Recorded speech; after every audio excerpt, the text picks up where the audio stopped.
Alright, so I'm going to set the ignition timing. This is a very crucial step, so you don't have any pinging or detonation. So basically what you do, right now I'm rotating the flywheel all the way, and then right there you see, as soon as it hits, you want to go to where it starts to turn back.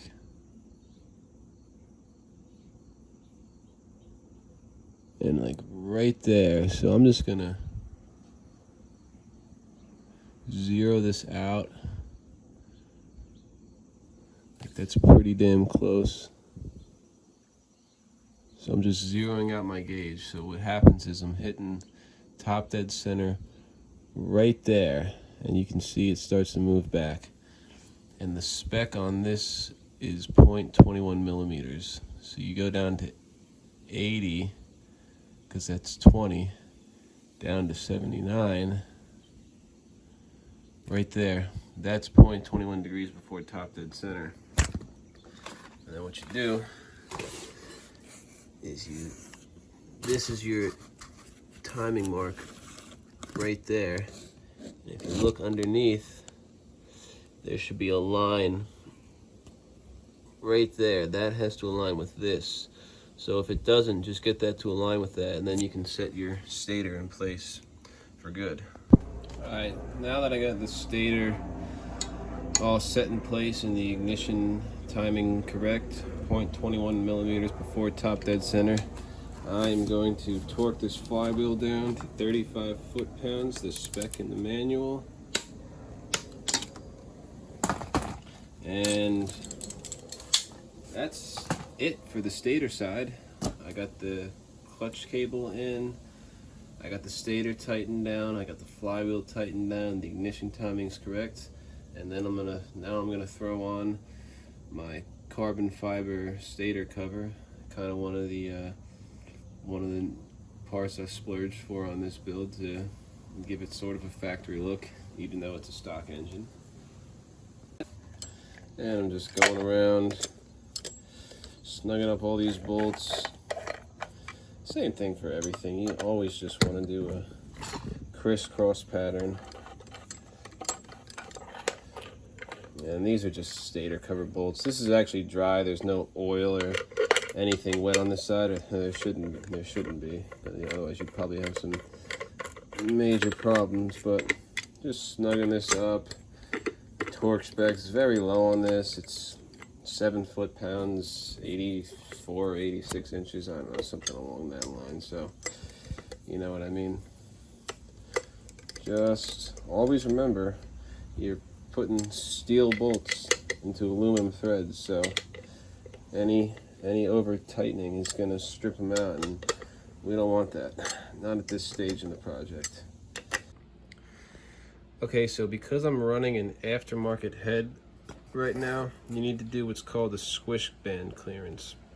And all that is you're just checking the distance between the top of the piston and the bottom of the cylinder head. So you got to take a piece of soft enough solder that's thick enough and easy enough to manipulate. You put it down just like that, and you take your head, you put that on.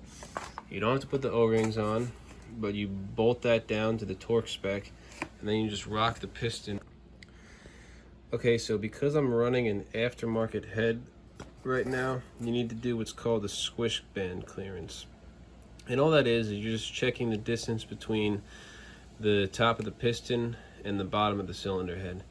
So you got to take a piece of soft enough solder that's thick enough and easy enough to manipulate. You put it down just like that, and you take your head, you put that on. You don't have to put the O-rings on, but you bolt that down to the torque spec, and then you rock the piston up and down like this so it hits the head, and you'll feel it squish together. Then you pull it out and you measure it with a set of vernier calipers.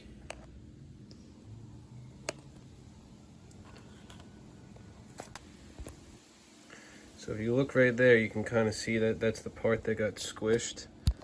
If I can get it to focus. Yeah, so that got squished right there. I take my caliper, I have it right in the part that got squished, and you can see that's they want 0.050 thousandths of an inch of clearance for a 250, and that's ideal. Okay, so I'm looking to finish up the motor, and that includes getting the clutch cover side on. So that's the water pump and the governor bearings. Now you can see this is the old water pump shaft, and you can clearly see there's a big groove in there. So this is just kind of worn out. This is the new part. You see there's no groove or anything there. So I would probably recommend replacing the water pump shaft if you're going to go this far into a rebuild. Alright, so now I'm installing the seal, and this is going on the inner part. It's the smaller one.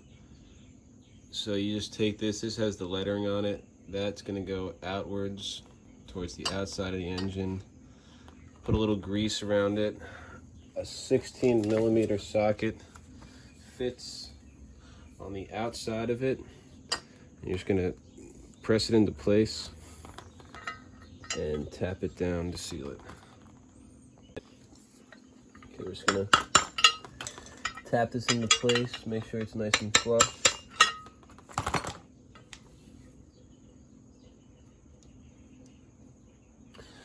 Okay, I'm satisfied with that. I also already installed this a couple of weeks ago. This is the outer one, and you can see on this one, this is the larger one, the lettering faces in towards the engine, and like that. So that's just how they go. Basically, whichever seal you see, you should see the inner part from both sides. Next, I am going to install the water pump bearing. I've had it in the freezer, but because you have the seals right here, it would not be a good idea to heat them up, because you would melt the seals, obviously. But anyways, I'm just gonna take the bearing out of its packaging, and we're gonna get a socket that fits on the outer race. So I'm gonna go a little bit bigger.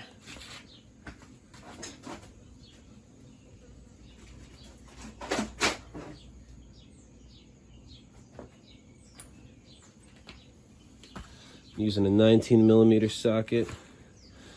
Doesn't really matter which way the bearings face. I'm just having the lettering face me. And you just tap it in place. Gonna go one size bigger on the socket. This seems a little small.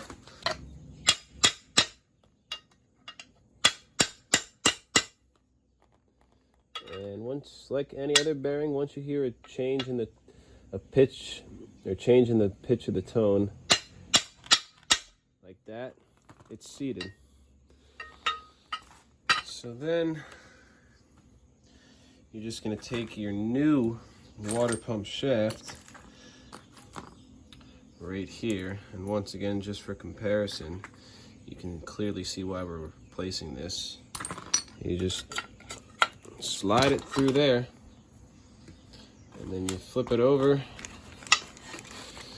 We can put the actual impeller, and there's actually a washer on there. Let me find that before I put it on. Alright, so I mentioned that washer. You can see it goes on like that.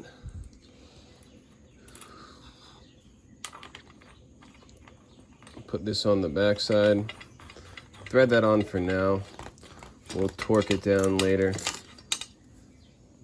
You can actually use the clutch holder to help me torque this in place. Now you can hear the click. So all I did was just use that very gently, just to kind of jam it in there.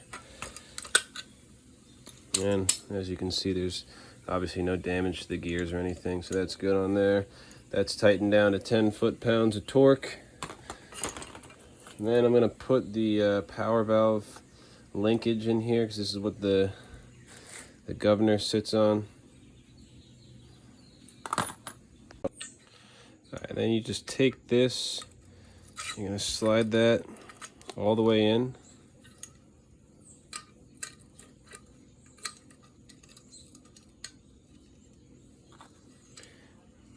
And you have two little Allen keys that go right in here.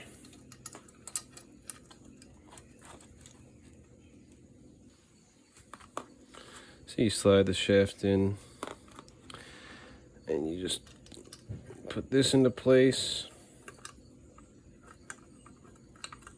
Get these two little bolts threaded. One right there. One right here. It's a very, very, very low torque. So don't really have to, probably don't even really have to torque it.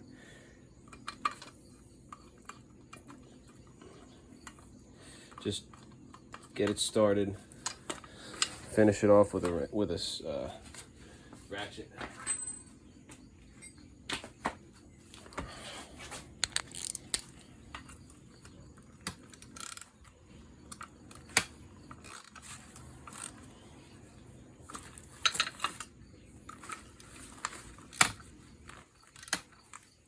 And that's it. Just snug them up.